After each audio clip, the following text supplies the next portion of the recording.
Salut à tous, salut Matt, on est ravis d'être là avec tous les gens qui nous suivent sur les balayeurs en direct tout simplement de l'Accor Hotel Arena où on va assister en tout cas dans quelques instants, vous voyez peut-être derrière sur les écrans à la finale de la Coupe de France entre Grenoble et puis Dunkerque, un club de Magnus, un club de D1.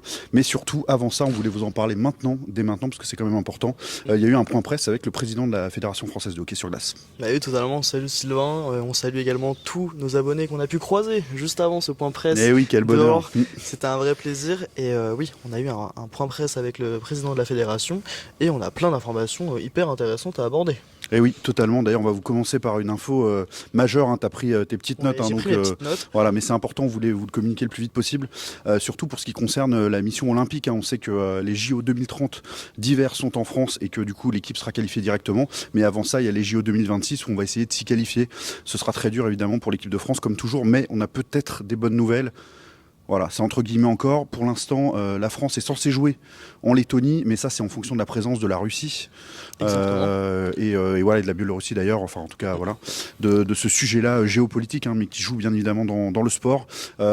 On va pas se le cacher, il y a de fortes chances que la Russie ne soit pas là. Tout dépend de ce contexte-là. Au jour d'aujourd'hui, on ne parle pas de réintégration des équipes russes dans les compétitions internationales, donc ça resterait dans ce cas-là.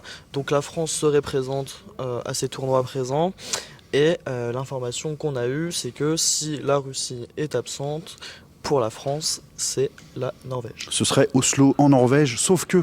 Et on a eu la petite news en direct. Oui, bien sûr, voilà, certains le savaient déjà un petit peu dans les coulisses du hockey français, mais Pierre Gerbeau, donc le président de la fédération, nous a appris que la fédération norvégienne était un peu en difficulté financière et que peut-être qu'elle ne serait pas capable d'assumer en fait le coût financier de ce TQO à domicile. C'est ça, oui. On le sait, c'est un budget, on a abordé les budgets mondiaux, c'est la même chose pour les TQO. Tout à fait. Et donc, oui, il y a une possibilité comme quoi la Norvège ne serait pas capable d'assumer ce tournoi. Et dans ce cas-là, il y a des sous-entendus, Sylvain. En fait, tout simplement, le président nous a dit qu'il y avait d'autres pistes qui étaient potentielles. Il n'a pas voulu en dire plus. On a bien compris quand même entre les lignes que la France était évidemment candidate et qu'elle espérait peut-être l'avoir. Mais en tous les cas, ce serait au moins la Norvège. Et la Norvège, c'est quand même pas la Lettonie. On avait vu contre les Lettons, même si les Français avaient été héroïques, qu'ils avaient perdu. Qui sont médaillés des derniers championnats du monde. C'est une très grosse nation. C'est vraiment l'équipe de tête la plus abordable pour la France. Et ça serait, ils l'ont précisé, là c'est sur les prochaines années, on a des tournois qui sont abordables pour les équipes de France, c'est un virage à prendre et là il ne faut pas se louper. S'il y a vraiment un moment où il faut s'imposer, c'est sur ces prochaines années. On a beaucoup abordé, Sylvain, le 26, 28, 30. Exactement, c'est ça. C'est le triple objectif. Majeur. Et il y a un réel objectif et des réelles ambitions. Et oui, puisque 2028, ce sont les championnats du monde, en France en tout cas, qui nous ferait une trilogie incroyable pour le hockey français et puis une rampe de lancement idéale, sachant qu'on a beaucoup parlé avec Pierre Gerbeau des questions de budget, évidemment, c'est la question centrale, et que les budgets ont été un peu siphonnés par Paris 2024 sur ces années-là, et donc ça rend très compliqué le travail des fédérations, mais en tenant bien le coup en tout cas, et puis avec ces JO qui arrivent en 2030, a priori du coup, là le flot financier devra arriver sur les disciplines concernées, et il y a moins de fédérations concernées par les Jeux Olympiques d'hiver. Il y a sport de glace. Il y a aussi a priori un peu moins d'argent on va pas se le cacher, quand même si c'est de l'argent olympique entre guillemets de manière générale, et du coup on espère que le hockey sur glace en profitera pleinement à ce moment-là. Voilà. C'est les temps majeurs à aller chercher, et il a annoncé les objectifs très ambitieux qui sont d'aller chercher des quarts très régulièrement, s'approcher le plus possible de l'élite mondiale. Pour le TQO c'est pareil, c'est possibilité d'aller chercher des quarts. Pour les championnats du monde c'est pareil, et on a également parlé des équipes jeunes. Vraiment l'objectif c'est de se qualifier aux phases finales. Et oui bien sûr, et puis des féminines aussi, on espère avoir les deux équipes de France à tous les JO. On a des infos également sur les TQO, toujours avec le contexte russe. Si présence de la Russie, ça serait au Japon, mais comme on l'a dit juste avant, ça serait en Allemagne, ce qui est beaucoup plus abordable pour l'équipe de France. Oui, absolument, Mathéo. Au niveau des autres sujets importants qu'on s'était notés pour en parler on a ici également abordé la formation et les championnats mineurs et majeurs. On a abordé la D1, la question de la D1, Sylvain. Oui, c'est une question très importante, qui a été posée, qui nous tenait à cœur évidemment, puisque y a un club de D1 qui est Dunkerque, qui est en finale de cette Ligue Magnus. La question de la marche entre la D1 et la Magnus, qui est compliquée quand même à passer, se pose évidemment, et sur ça le président de la fédération a reconnu qu'il y avait du travail à faire, mais que c'était en cours avec les clubs qui se structuraient en vue de peut-être une accession en Ligue Magnus, et avec une info majeure. Il y a eu un constat des dernières années. Il a bien avancé le fait que les clubs commencent à beaucoup plus se structurer. Et l'annonce majeure qui a été faite par Pierre-Yves Gerbeau, le président de la fédération, c'est que maintenant les clubs qui sont aptes à monter vont devoir monter. Ils ont 2 ans pour monter. Au bout si on est champion de France, en fait 2 titres de champion, c'est soit la Magnus soit la D2. S'il y a refus de monter, ça sera la D2, ce qui est très très lourd, hein, Sylvain. Oui, c'est un cas qu'on peut pas imaginer. Et puis on se doute bien qu'une équipe qui serait dans cette situation-là n'irait pas en finale, se débrouillerait pour pas y aller. Donc c'est un peu bizarre sportivement. Mais en tout cas, c'est une manière de dire que maintenant, voilà, on ne refusera pas, il ne faudra pas refuser, en tout cas plus d'une fois, la montée en Ligue Magnus. Donc Épinal serait concerné, par exemple, qui est le champion en titre. C'est un exemple comme un autre, si Épinal était champion cette année. Mais la question aujourd'hui, c'est aussi qui a envie, qui peut monter. Et exactement, donc, du coup, et on en a parlé. Et oui, et il a donné un chiffre qui est de 3.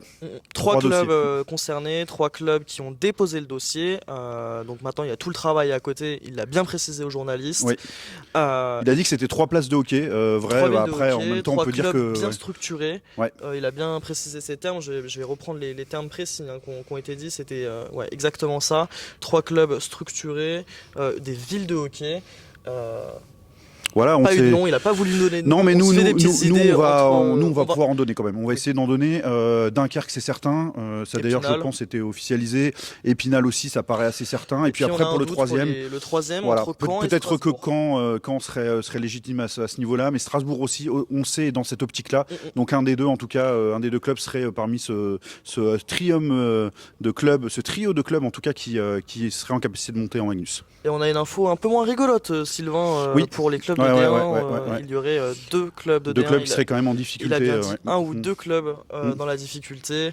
Pareil, il n'a pas cité de nom. Nous, on a pensé à Nantes. Voilà, il y a quelques chiffres qui sont sortis et puis des informations. Un peu compliqué. Il était question de ça pour le club nantais. Donc voilà, ce serait évidemment pas une très bonne nouvelle. Mais pour l'instant, en tout cas, rien n'est acté au niveau de la suite. Mais voilà, 2 clubs en difficulté, 3 clubs qui se sont positionnés pour monter. Et puis au milieu de tout ça, la D1, tout simplement, le reste des clubs qui est ni l'un ni l'autre en soi, qui n'a pas de gros problèmes de gestion et qui en même temps n'est pas encore prêt, n'aspire pas encore à monter en Ligue Magnus. Mais je sais pas, toi Sylvain, moi je l'ai trouvé très confiant, le président, par rapport au club de D1. Il nous a vraiment parlé de spectacle, de qualité. Il met en avant le Dunkerque que nous allons voir dans quelques minutes, Sylvain. Et puis on a parlé de spectacle aussi, Sylvain. C'est une question qui a été posée par les balayeurs.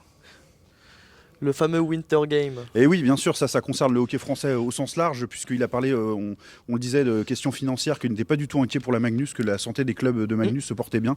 Ça, c'est important aussi de le signaler. Et donc, du coup, je lui ai posé la question, si en termes d'événementiel, on avait vu il y a quelques années des Winter Games, un All-Star Game à Bordeaux, événement que, à mon titre à moi, en tout cas, j'avais énormément apprécié. On en avait parlé en live, on avait dit que nous, on avait adoré et qu'on aimerait en revoir. On a eu quelques réponses, et puis une réponse très intéressante qui était un petit peu dans le secret des dieux, que se préparait visiblement un Winter Game prochainement et qui serait un gros événement, peut-être même encore plus gros que ceux qui ont déjà été réalisés, que celui de Grenoble en tout cas. C'était ce qui a été évoqué. Pour le citer, c'est ça, il veut que ça soit plus gros, plus fort et avec un plus gros club. C'est ce qui a été dit. Ça. On rappelle que ça avait été fait à Grenoble. Donc Grenoble, effectivement, entre le club de foot et puis ça a été fait à Lyon. Et ça a été fait à Lyon, dans le nouveau stade. Plus gros, on peut avoir quelque chose de fou. Là, je viens d'avoir l'idée, mais dans la tête à la seconde. On connaît les liens entre l'OM et les Spartiates de Marseille. Un Winter Game au Vélodrome, ça serait incroyable. Tout à fait, ça serait une folie. Tout à fait. Ça serait une vraie folie. Et puis voilà, c'est ce qu'on souhaite.